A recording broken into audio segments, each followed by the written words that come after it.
Dr. Norman Christensen is the founding dean of the Nicholson School of the Environment and Earth Sciences at Duke University. The Nicholson School is recognized for its interdisciplinary study of the environment. Norman is an inspirational teacher and is noted for being a masterful facilitator of groups having diverse perspectives. He is past president of the 9,000-member Ecological Society of America. In the George Wright Forum, Christensen wrote that no event did more to raise public consciousness to restoring fire to wilderness areas than the 1988 fires on the Yellowstone Plateau. In that article, Christensen reflected on 3 challenges still facing wildland fire use managers: goal setting, fire and people, and uncertainty.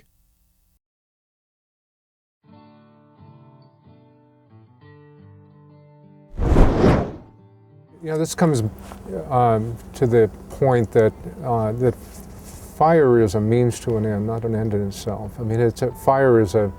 If we think about it as a process, as I mentioned, we don't conserve our parks in order to burn them or to conserve fire per se. Rather, we know that fire is an integral part of those ecosystems, and it's critical that it occur in order that certain things happen, that the accumulation of woody debris is minimized, that biodiversity is maximized, that nutrients are cycled. There are all kinds of things that fire does.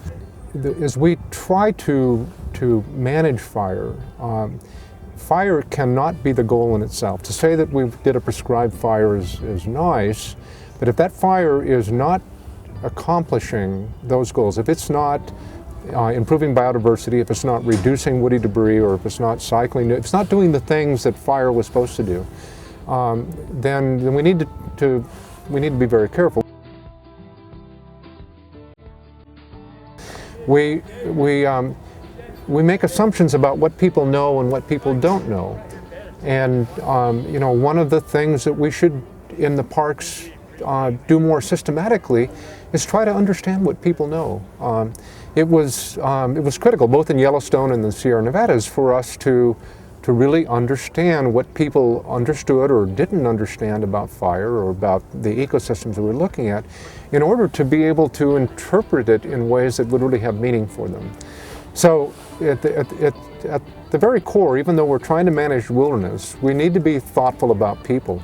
I think the Park Service is challenged by thinking about historic people, fire, and many other processes, wildlife, prior to European settlement, European humankind in this landscape, was very much affected by particularly the Native American activities. And traditionally, parks have had only a limited understanding of what they were and how they shaped what we see.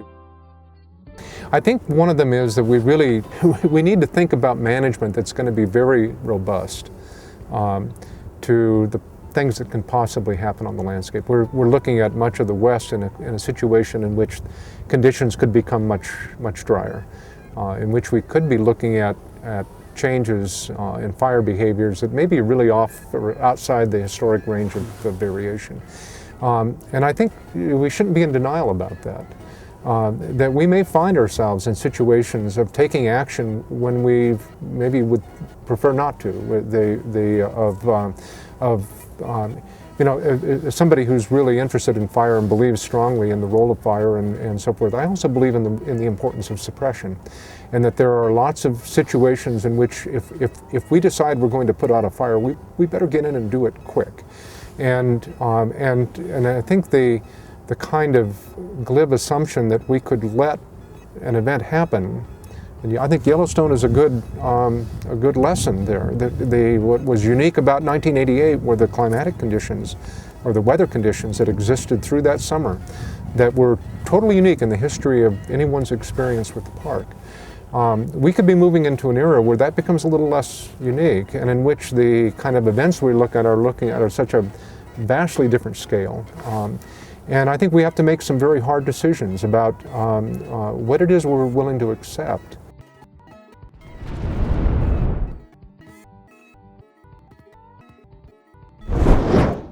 Attached to the Other Resource section of this podcast is a PDF of Christensen's George Wright Society essay, where he writes in detail of goals, people, and uncertainty. Read this article, and then discuss with your fire management team how Christensen's 3 challenges affect fire operations in your park or wilderness.